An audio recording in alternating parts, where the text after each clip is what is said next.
I'm sure it could be pretty easy for me to just make a top 10 antagonist list, but that would be a subjective list, and I don't really want to do that when talking about the greatest antagonists because I just simply want to talk about them. I want to recognize how great they are as characters, and I want to mention some antagonists that are widely regarded as some of the greatest characters in anime and manga. So that is what I'm doing in this video. Here is some of manga's greatest antagonists and why I think they are such.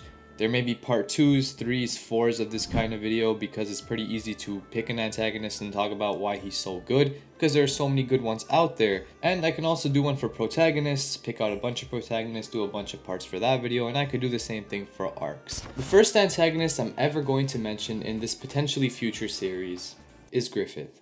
Hey yo, what the fuck? I think if we're ever going to talk about some of the greatest antagonists in anime and manga and you don't bring up Griffith among a few other characters, then the list is absolute garbage, even though this isn't really a ranking list. But I think anyone who's read Berserk, I think even anyone who hasn't read Berserk that is familiar with manga to a certain extent, understands Griffith and understands why he's such an incredible character. I don't think I really need to go too in depth with this character. I have made many analysis on him, but I think what makes him special is obviously the duality of his character, how deep he really goes. We go so deep into him that at times it almost seems like he's the main character instead of Guts, especially in the Golden Age arc. The whole thing with humanity, how he loses his humanity in exchange for power. The whole thing with destiny and fate, how he becomes a member of the God Hand, how he sort of becomes like God, and the way his character is portrayed to us as the Hawk of Light, despite being one of the darkest characters, if not the darkest characters in the entire series. And just as an antagonist, pushing the story forward, pushing the protagonist forward. As a character, he just does everything correctly, and I don't really see how you couldn't regard Griffith as one of the greatest, because for an antagonist, he does everything that the character needs to do.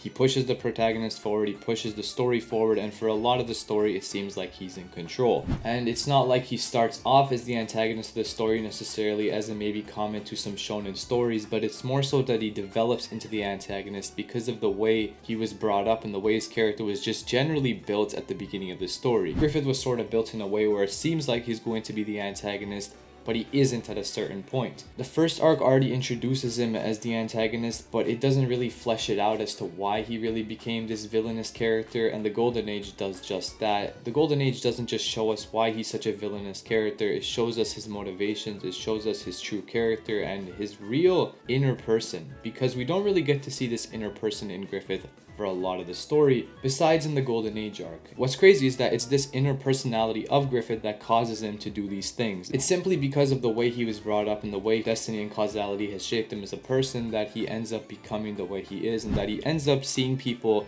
the way he does, which he ends up seeing them as tools. There's so many incredible moments with Griffith in the Golden Age arc, with him talking about what he thinks of as a true friend, Guts versus Griffith 2 times, his downfall and how he went to pretty much becoming a crippled, depressed sack of flesh towards where the eclipse starts to begin, and obviously the eclipse and what he does there, and how much it relates to his character in spite of being one of the most devastating events in the entire story, and in spite of his relationship with Guts, Casca, and the rest of the Band of the Hawk. It makes so much sense as to why he sacrifices the Band of the Hawk. It makes so much sense as to what he does during the eclipse, and yet we still hate him so much for it. We hate the character so much for what he's done, but we love his character for what it is. Next, let's talk about Johann, who's a very, very different character to Griffith, and yet almost every antagonist list has these two somewhere near the top 5.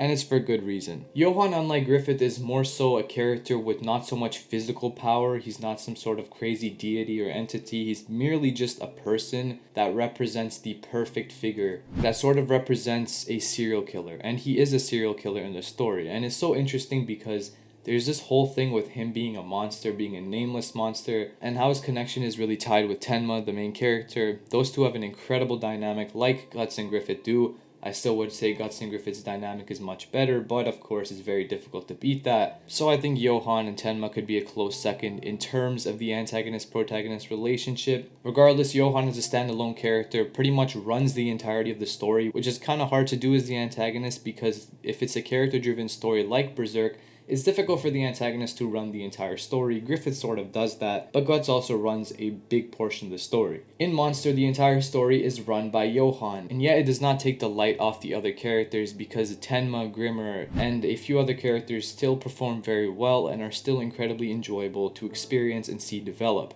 However, Johan pretty much defeats them in terms of character writing, and that's honestly just how it is, because Johan blows every other character out of the park in this story, in spite of having the other characters still being very well fleshed out. The mystery behind this character might be my favorite thing about him, how we know nothing about him, and how Urasawa slowly shows us little hints of where this character came from. It's sort of like how Stephen King wrote Dark Tower in the first story, where we know nothing about Roland, but he slowly starts to introduce little fragments without really giving away the main premise of the story. That's sort of what Urasawa does with Johan, just he makes it this crazy mystery thriller where we know nothing about this main antagonist. He is such a menacing character, he does so many mysterious things. In the whole story, we don't really know his intentions. And the ending of his character, whilst maybe controversial, I think the majority of the fanbase thinks that it is a perfect ending for both Johan and the story of Monster, being a relatively open-ended ending and concluding Johan's character and Tenma's character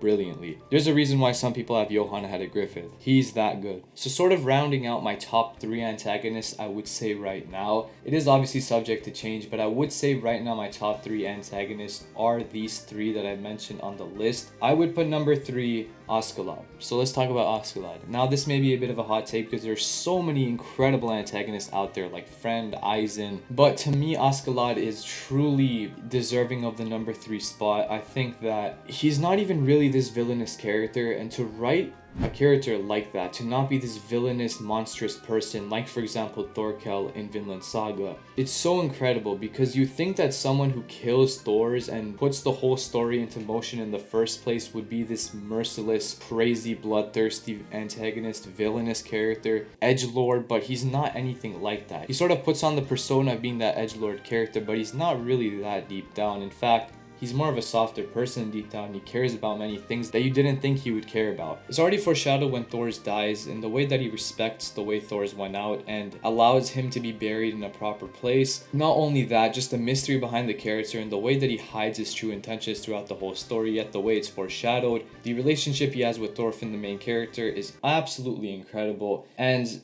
the finale of season 1 of Vinland Saga. I really do hope you've seen Vinland Saga, but I'm not going to get into spoilers in case you haven't. Though, of course, as I like to say, if you haven't seen Vinland Saga, you kind of deserve to be spoiled. In all honesty, I won't get into spoilers. I'll just say that the finale of season 1 made Askeladd go from probably something like top 6 or 7 to being top 3.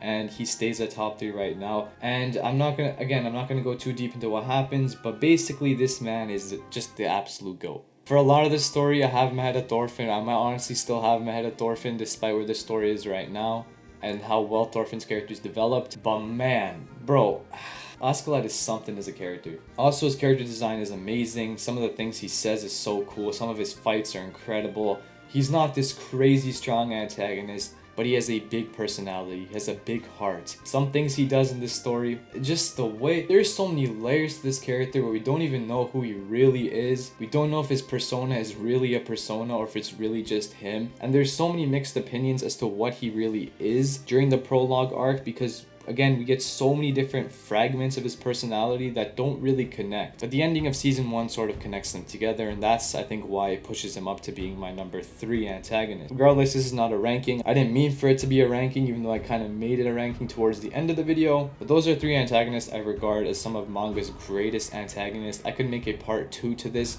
Let me know if you enjoyed it, and I'll definitely consider doing a part 2, maybe even 3 and 4, maybe even a protagonist video on the greatest protagonist in anime and manga. If you enjoyed this video, I'm glad you enjoyed it. That's it for me. Take care.